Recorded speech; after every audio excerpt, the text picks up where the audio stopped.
Bonjour, je m'appelle Jérôme Bougnot.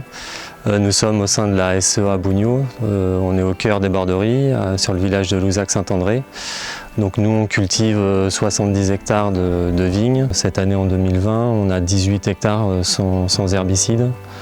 Et les 18 hectares, ça fait déjà la 5e année qu'on travaille sans herbicides. On a la particularité dans les Borderies d'avoir plusieurs types de sols bien différents. J'ai une partie sans herbicides sur chaque type de sol, justement pour apprendre à connaître le fonctionnement. On a choisi de faire une allée enherbée et une allée travaillée.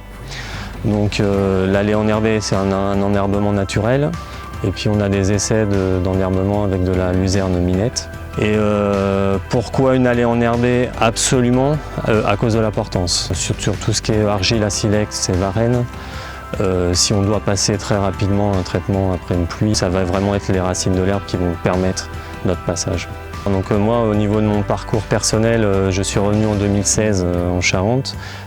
J'ai travaillé en Espagne dans le vin et j'ai toujours travaillé sans herbicide. Donc pour moi, c'était évident d'essayer de continuer mon expérience ici. J'avais mon père et mon oncle qui ne souhaitaient pas que je chausse, que j'apporte de la terre au niveau du cavaillon. Donc j'ai pris le choix de passer des lames simples. Je me suis vite fait déborder par la situation des pluies du printemps. Et donc ça a été très difficile de récupérer ensuite la situation au cours de l'année. Donc dès l'année suivante, j'ai essayé de m'équiper, de changer et d'évoluer mes pratiques.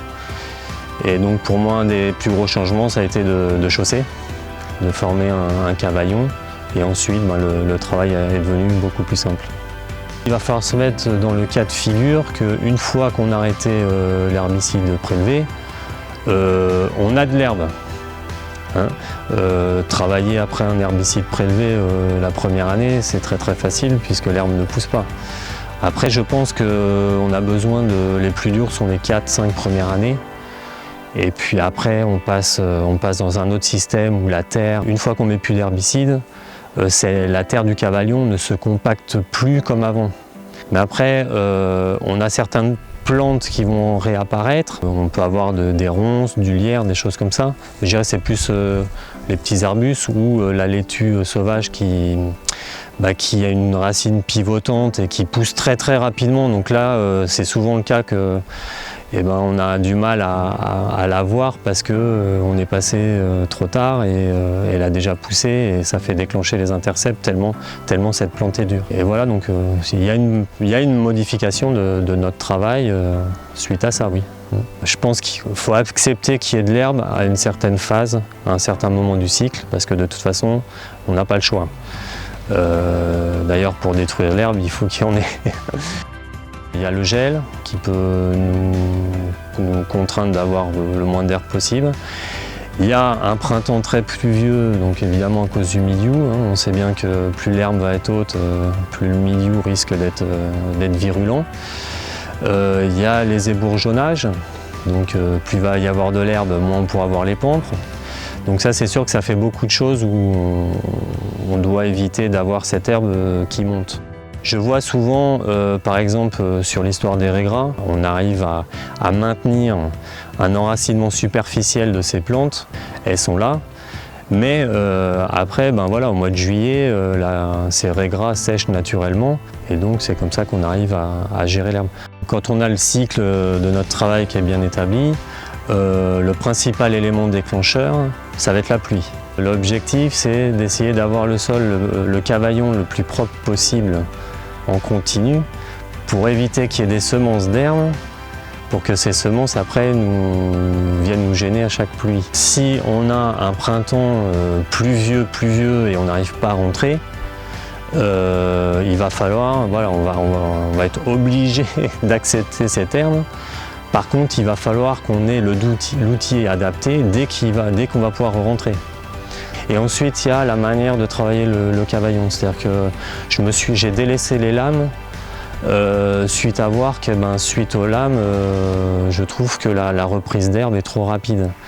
C'est-à-dire que les lames ont tendance à lisser, à trop lisser le sol, et dès qu'on lisse, on compacte, et dès qu'on compacte, eh ben, on a une reprise d'herbe qui est plus forte. On peut passer le disque émoteur qui va déjà faire un premier travail de gros nettoyage pour ensuite pouvoir passer la lame sarcleuse aussi.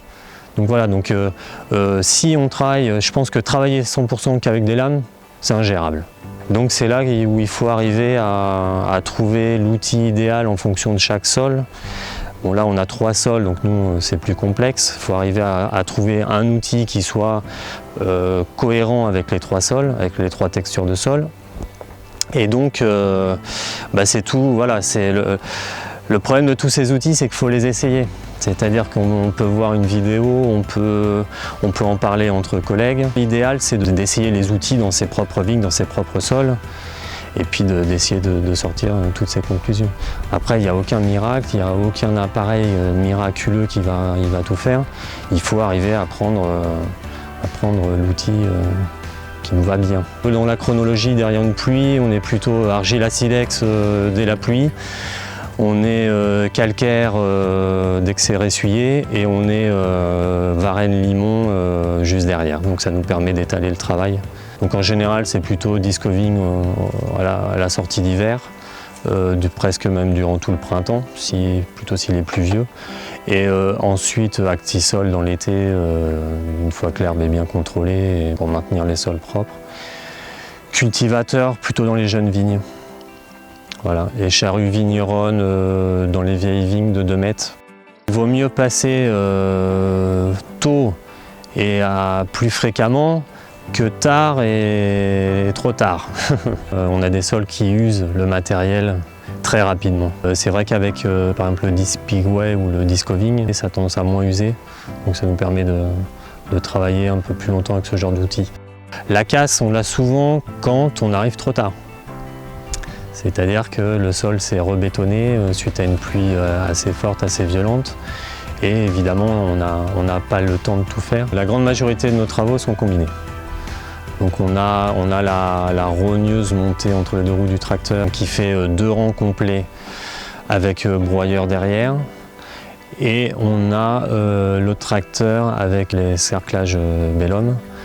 Et donc derrière, on monte ce qu'on veut. Donc, on fait le choix délibéré de ne pas faire plus de 2 travails à la fois. Si on a trop d'herbe, nous on a la capacité de pouvoir travailler avec le Speedway qui n'a pas de tâteur. On se rapproche au plus près du pied. On effleure la base du pied. Donc on fait un très très grand travail de nettoyer au pied. Ça nous permet aussi de bien déchausser, donc d'éviter la reprise des racines du greffon. Et plus on va vite, mieux ça marche. Donc pour nous Charentais, c'est un grand avantage. Tout est évolutif, il faut arriver à s'adapter, à comprendre. En même temps, c'est là où c'est passionnant, c'est qu'on récupère notre travail de vigneron, de viticulteur. C'est-à-dire à bien comprendre la terre et à s'adapter aux conditions. Ça, on était comme ça avant, et donc maintenant c'est un retour à cette force-là. Et surtout pour les générations qui viennent après nous.